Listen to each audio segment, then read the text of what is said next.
Point did you realize? I realized the day when I went to Curtis and I banged on that and I banged on Doheen and he threw that battery in my forehead and we started fighting and my auntie told me and asked me like, what was that behind? I told her what was behind, like he banged on me. I told him I was from Centerview, Piru. That day is when I got put on and that's when I knew. Be very careful who you talk to, because you'll never know who the informant is, who the cooperating witness may be, and you never know somebody who was a friend today may have been flipped the night before and become your enemy tomorrow.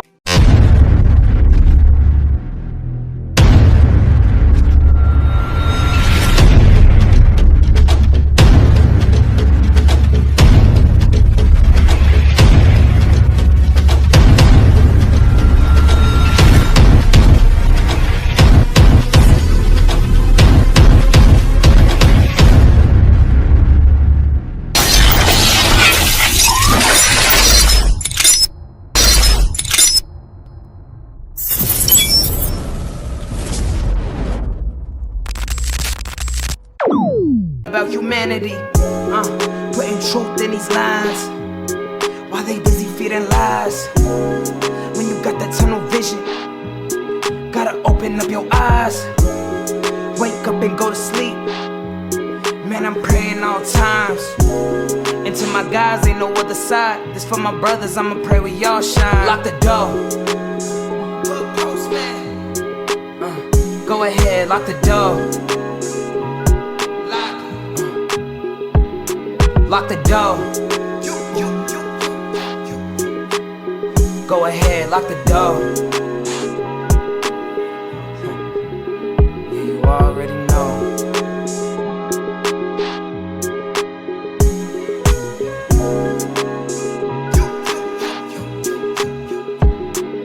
Depending on the lessons, some people eat, some people learn. But the game is going to send you big. Professor Melly Mel, the Hood Postman. Who am I here with today? How you doing today, man? You here with Spencer. Spencer. AKA S-Mac from Centerview 135. 135 in Compton? Yes, sir. Man, talk to me, man. What was growing up like 135? What was that like? Going up over there in my grandmahood? Yeah. It was nice. I ain't gonna lie. I was used to it. You feel me? Had my friends to grow up with. You feel me? Had my boy. Most of them is dead.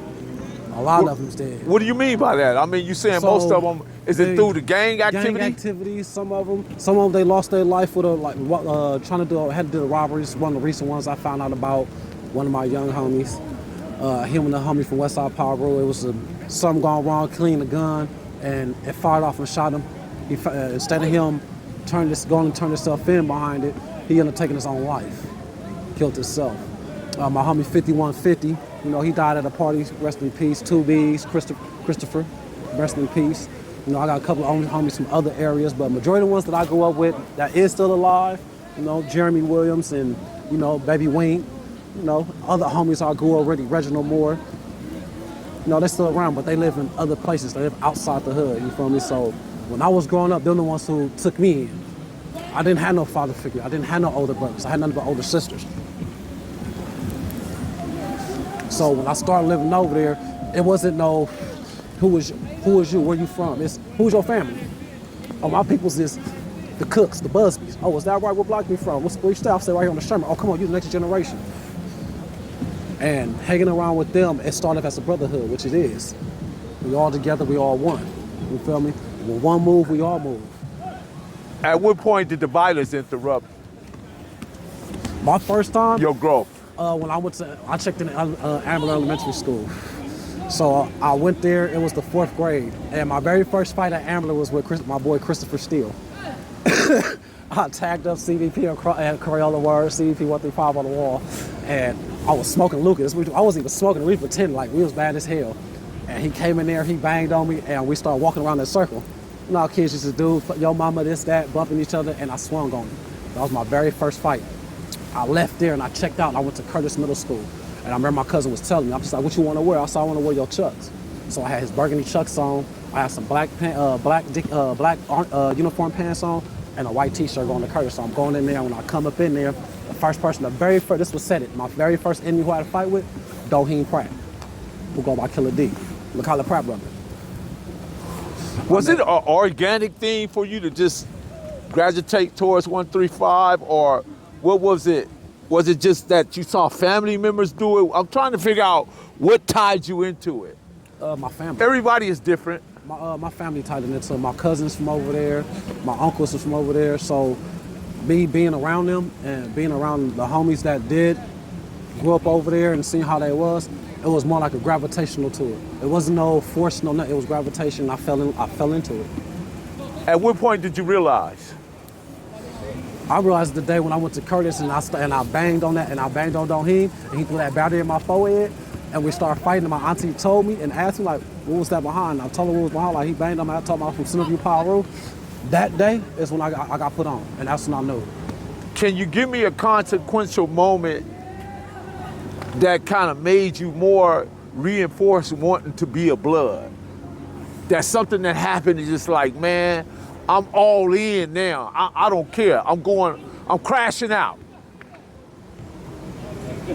Or did that happen for you? 2003. Something that you could talk about, nothing that, 2003, Nicole Williamson. You probably haven't heard about her. So she was in front of my house at the time, first in front of with my homies. Baby Wink was out there, Face was out there, Butter, CVIP was out there. And I want to say at this, 2B, CVIP was out there too. So they was sitting in front of my house, her and her homegirl, and it was a car that pulled up. And Baby Wink was sitting in front of the car talking to her. They pulled up, they shot the car. Before they shot, they was trying to hit Baby Wink. The first bullet went through the windshield and shot on her head. Shot her, they tried to hit Baby Wink and her homegirl. When she jumped off the car, it was a 9 Beretta. They emptied the rest of the clip out on her. She died on the scene. This is somebody that grew up in the hood. She's not from over there. She used to date my cousin. And everybody knew who she was. She started a car club called Contagious. And it was at Gardena. Everybody know about the car club.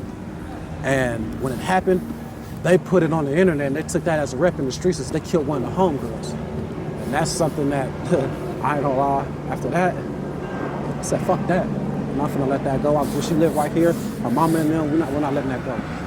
And that's when I went on there. How does that weigh on you this day and time, knowing that black people was unaliving black people in such an inhumane way, and then you had to set aside your differences and then come to a better perspective of understanding, damn, why I'm doing this, or why is this stuff keep happening, or how did we even get here? Has that even question your? What made me start thinking about that actually is when I went to the pen. Talk to me about the pen. I went to the county jail when I was 18. Went to the county jail. I was fighting my case. What kind of case? I was fighting a robbery, burglary. And at the time, my max was 79 years to life. I went to trial. I was fighting. I got 2 hung juries. My third one, when I was going, I got found guilty. They gave me 18 years to life. I went in. I went to Pelican Bay. They gave me my time. I sat there. My cell at the time was Icebox from Swan. And I'm under the impression that when you do time, it's like juvenile hall. It's like camp. You do good, they'll let you out. So I do good for like 3 years. I packed my bags. I remember sitting by the door. My son, he's like, where do you think you going? I'm finna go home. Go home. Little man, what you talking about, nigga? This is a grown man's place. Nigga, you finna do your time. That 3 years turned into 5. When that 3 years turned to 5, I'm like, damn, they really want me to do this time. This shit's getting real. So as I'm sitting there, I start noticing like niggas is starting hurting each other. Niggas is fucking each other up. By the time I turned 25 years old, this is 2015, I left Pelican Bay, I'm at High Desert at this time. I left there, went to Calipat, left Calipat. I went from Calipat, ended up at High Desert. So I went to CEO. That's when I really started noticing, because the violence at High Desert, yeah, it was real. As far as the blacks, everybody just stabbing each other, niggas don't know what's going on. At the time, you'll find out because it's 2 niggas over here talking to each other, doing dirty politicking. But the whole time, the rest of the homies don't know what's going on up over here. So when niggas is finding out what's going up over here, it's too late, because you already done moved on the homie that's over here. And niggas don't even know what's going on. So that's when I really started realizing, sitting in that hole, like, we're fighting each other. We're stabbing the Bloods. Bloods are stabbing Crips. But at the same time, when it's time to go up, we ready to fight against these Mexicans, but we're going to put it to the side. Why we going to put it to the side for that? We can't put it to the side on the streets, too. If we can get along up in here, why we can't do it on the streets?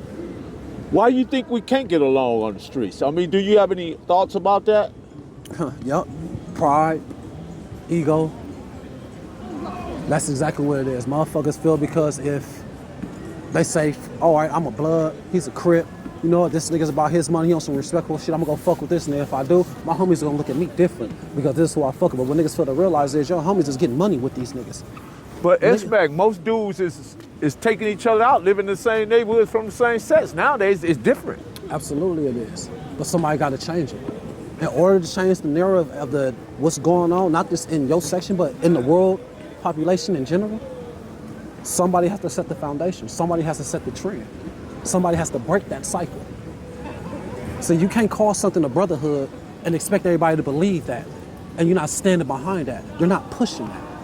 So if you're gonna stand behind that and push it, and that's what you want people to believe, you gotta have that organization together and show that it's a brotherhood. And show that we're not just sitting here fighting each other, we're actually standing with each other. And we're letting y'all know, it's not us going against each other, it's us going against y'all. Because you're the ones doing what's wrong. Easier said than done. Everybody don't comprehend or understand at the same level, S-Mac. So how do we reach those individuals? What do we do? Because this is a very complex, multifaceted thing we're talking about, right? Absolutely. It's going to take a very, very deep dive, and it's going to take individuals like yourself, Jay, Katie, he just ran off, but other individuals. And I'm glad you said that. You know what's gonna help to change that narrative, get people to understand this? What's that? Gangsta J. Gangsta J TV show series that we got coming out. It's based on Bloods and Crips killing violence amongst blacks. It's about killing violence amongst everybody. It's about bringing people to unite and understand that we are one. And we need to let people know that we are one. And we all have a voice. And we need to stop this. Get our money, and we all come together. Go against the ones that's trying to put us down. And that's the government. Exactly. I noticed you got Homeboy Industry shirt on, Gangsta J. I mean, not Gangsta J, Jacob on. Oh yeah, for sure. You know, we represent Homeboys Industry, you know what I mean? All day, every day. You know, they help a lot of people out there. They help people get their kids back. You know, they take us out everywhere. You know, field trips, Big Bear. You know, they just really look out for us and make sure that we do what we need to do to get on our feet. Right on, man. And make sure you're good. Anything you want to get. You want to get your license, you want to go to school, you need help with a place to live, anything you need help with. Don't hold back to ask. Open your mouth. That's the only way you're going to get the help. Let me bring it back to 135 right quick. So coming back to 135, right? Who were the hand guards over there? The hand guards? Hand guards, I'm talking about the dudes that get out of the street and chunk them, not them dudes that shoot. I'm talking about the dudes that can... Oh man, you got my boy Lil Y, he gonna get out there and squabble. You got my nigga K9 who in the pen right now, he gonna squabble. You got my nigga Peanut, he gonna squabble. You got me, I'm gonna squabble. You got Baby Wink, he gonna squabble. You got Lil Wink, Scooby. You got Fat Dog, Big Fat Dog, let's go fight. You got Bear, that's gonna fight. You got Rabbit, at his age, he gonna fight. You feel me? How many more? You got Dre, that's gonna fight. 5150, that's gonna fight. That's how he got his name. The homie Active, that's gonna fight. The homie Set Trick, that's gonna fight. Monster CVIP, that's gonna fight. 2B CVIP, that's gonna fight. Face, that's gonna fight. It's a whole lot of homies. I can go down the line, you feel me? And for those who's watching 135, matter of fact, the Piru Street run from Willowbrook to Fruit Town to West Side Piru to 135. That's where the Piru line runs, just for those who don't know. Runs all the way through. Runs all the way through. Yes, sir. When you got to prison and then you realized that you wasn't coming home, you got to dig in. What were some of the things that you gravitated? I mean, I'm sure you read books and everything, but was there any mentors or somebody say, wait a minute, young guy, come here, man. Let me show you this. Let me pull you up, because you got a lot of energy. You running around. My celly Icebox was mainly the main one that came and grabbed me. Icebox, where you from? Swan? From Swans, A4, Cornelius Harris. Is he still in? No, actually he's out. He did Shout out to Icebox. And he was the one that sat me down and actually told me to get myself together. And actually, I didn't really was into books like that, and he noticed that. It was one of the books that he did give me that I started reading. I want to say the dude's name was, it was something Hall. It was called a letter to my brothers or something like that. I started reading that, but I didn't really get into it. But what I did start doing actually was start going groups, which is actually called, one was Gogi. And Gogi was like, so it had steps. It had the 5-second light switch, it had bossing your brain, positive thinking, things like that to actually have you alter your way of how you think, the way you move. So to help you actually see a better path of what you're trying to do, so you don't be on the same path of what you're doing. As far as gang banging, out there trying to hurt other people, on some violent shit, blacks in particular, anything period. So when I started doing that, that's what started helping me opening up. Intellectually, where you at before you went in and where you at today? What's the difference? Shit, back then I was a boy. You was what? I was a boy. You was a boy? I was a boy. Honestly, I was lost. So you grew up in prison? Yes, I went to prison. I was 18 years old and got out when I was 34. And I don't call myself a man. This is what I like to say. I'm a young man growing into a man because I still got a whole lot of growing I got to do. Like I said, I didn't have no father growing up. My father was out the streets.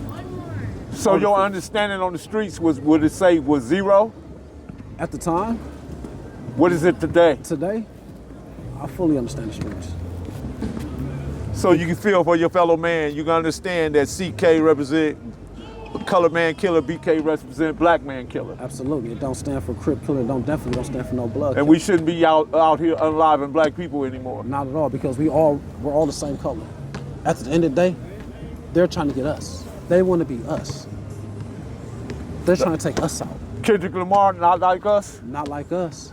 So you know what we gotta do? We gotta humble them. He brought a lot of unity out here. That's what he did do. Shout out to Kendrick. That's what he did do. He brought a whole lot of unity out to here. Shout out he to did let Kendrick Lamar. motherfuckers know He what brought a happened. lot of unity to That Los he Angeles. did do. And part two to that song should be Not By Us. Ah, there you You go. feel me? So when it comes to that, we the only ones that matter. Right. We gotta stick together. Because at the end of the day, they trying to bring us down. You see what So Trump's going trying to out, S-Mac, what you offer the kids? What can you get the kids right now as a jewel to say, hey man, listen man, you really don't want this life. do? Stay in school. Education is key. Education is the key. If you love sports, any sport that you love, if that's what you into, be serious about it. Take that all the way. And if you get into college, promise, I swear, I hate when kids that get into college and they see they got the talent and they only do 1 year. Do 3 to 4 years and get a trade, because that sport's not always gonna be there. You're gonna need something to fall back on, something you can invest in on. So if that's what you wanna do, yeah, play your sport. I'm working on a curriculum. You I'm feel me? sharing Get with that you done and later. go. It's called Nail Guns Over Handguns. And it's got to do with trade. I want to bring the trades back, carpentry, electricity, plumbing, any trade, right? Because AI can't do trade. That's what they can't. AI can't do trade. And I am Professor Melly Mill. That's S-Mac 135. With that being said, lock the door. Lock the door. Lock it. Okay. Lock it up. Cali Miners, baby. Proof of grind all the time. Music money.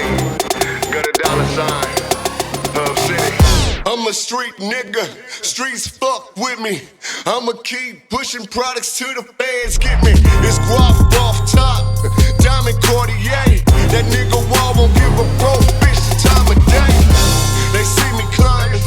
They see me shining. That's hard work. Proof of grinding. New money got me tipping in that 550. Ali, bad man, and I'm so pretty. I got that tech with me. That's my hater sprayer. Go big, grind now, nigga, play later. What can